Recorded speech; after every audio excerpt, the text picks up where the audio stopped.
adult vaults are also available in oversized and youth sizes. Come on, they're even making them for babies. Are you kidding me? Oversized 1 and 2 and 3, made in airseal model.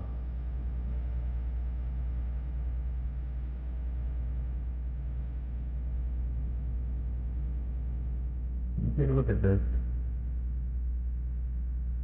They're even making them for children, man. Come on. When will you people wake up? I'm not making this stuff up. Everything I tell you is true. Look it right there. The same damn coffin you just saw in that field. Come on, man. Let me help you understand the enemy. And let me assure you that absolutely nothing that I'm going to tell you is exaggerated, is interpolated, or is imagined. Everything I'm going to tell you is documented. And it's, a great deal of it is documented on my website, which is www.healthfreedomusa, one word, healthfreedomusa.org. And so they created a trade commission. That's a very important pair of words, a trade commission called the Codex Alimentarius Commission. It is not a public health commission. It is not a consumer protection commission. It is a trade commission. Now, Codex Alimentarius Commission is administered by the World Health Organization, WHO, and the FAO, the Food and Agriculture Organization. They fund Codex and they run it at the request of the UN. In 1994, Codex, with no notice here in this country whatsoever, declared nutrients, put on your intellectual seatbelts, declared nutrients to be toxins. They're poisons. Dangerous industrial poisons. As poisons, we have to be protected from them. What we're talking about is waking up one morning and being very surprised to find that high-potency, therapeutically effective, clinically significant nutrients are now illegal in the way that heroin is illegal. Not available with a prescription, illegal. Every animal used for food on the planet, whether it has fins, feet, or feathers, every animal on the planet must be treated with subclinical antibiotics. Must be treated with subclinical antibiotics and must be treated with exogenous growth hormones. Codex requires, mandates that all food be irradiated unless it's eaten locally and raw. All food, including organic food, of course. So is it organic afterwards? Go to Codex Alimentarius, do a Google search, and look, there are drop-down menus at the top of the official Codex page. Look at the toxins and the veterinary chemicals and the levels that are set. They are terrifying.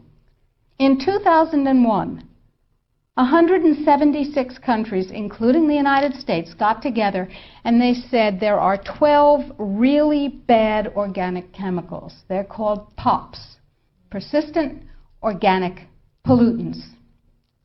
There are a lot of them, but there are 12 that are so bad that nobody could disagree that those 12 POPs had to be banned worldwide.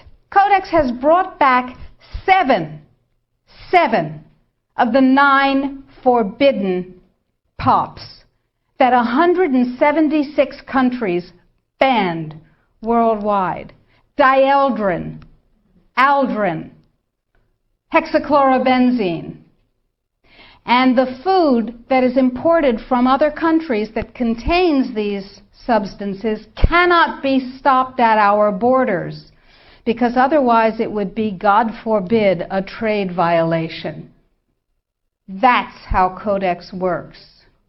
In the WHO-FAO projections, the epidemiological projections, they estimate, not I, they estimate, they're the experts, that just the vitamin and mineral guideline alone when it goes into global implementation on December 31st, 2009, will result in a minimum of 3 billion, that's B, bad, big, billion deaths.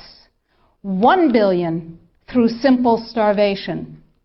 Those folks who die are not particularly economically successful from the point of view of the corporations. But the next 2 billion, they will die from the preventable diseases of undernutrition. Who will live? Probably those people who are wealthy enough and powerful enough to have their own pushers of clean food and nutrients. That's who will live. You and I? Probably not. Our children? Probably not. Our grandchildren?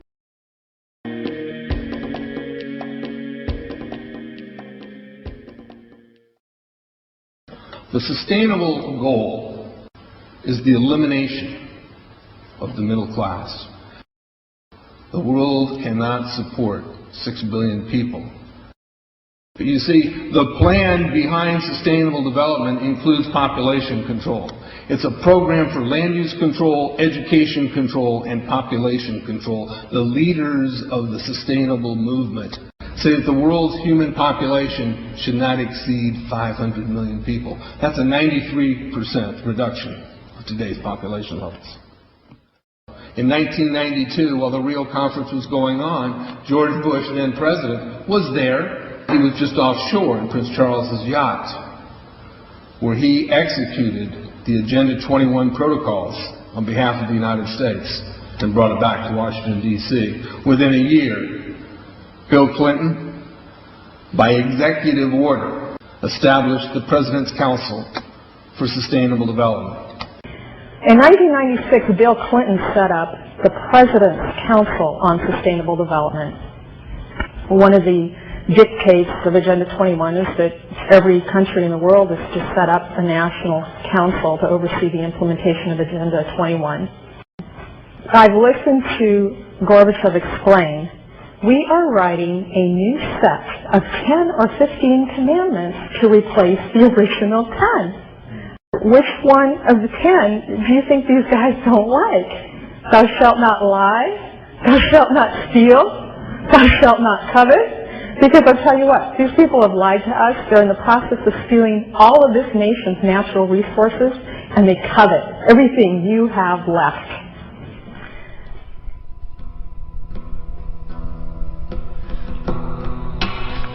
To explain the map, the red are areas that are to be off limits to human beings. If you live there, you won't. The yellow areas are the areas for major control of all human activity. If you live there, you won't. The black dots are the smart growth zones. That's where human beings are to be stacked and packed in small living units along rail tracks. The smart growth program ultimately has jobs assigned and children cared for by the state.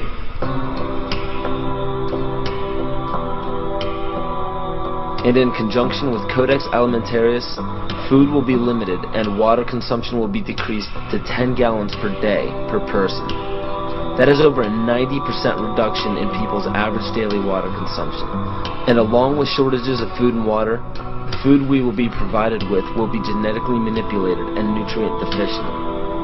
Genetic manipulation of food causes complications in metabolizing and utilizing food for energy. In June of 2003, scientists reported that the gene sequence of the inserted genes into crops had actually changed their order. They had re-scrambled. So the genetic inserts are not stable. Another laboratory confirmed this and found that it had changed in the same varieties in different ways that they had tested. So not only is it unstable and changing, it's not even uniform in the way it's changing. This is incredibly dangerous. Nutrient deficiencies due to Codex's planned vitamin and mineral ban will cause billions of preventable diseases. Both of these will ultimately lead to billions of deaths.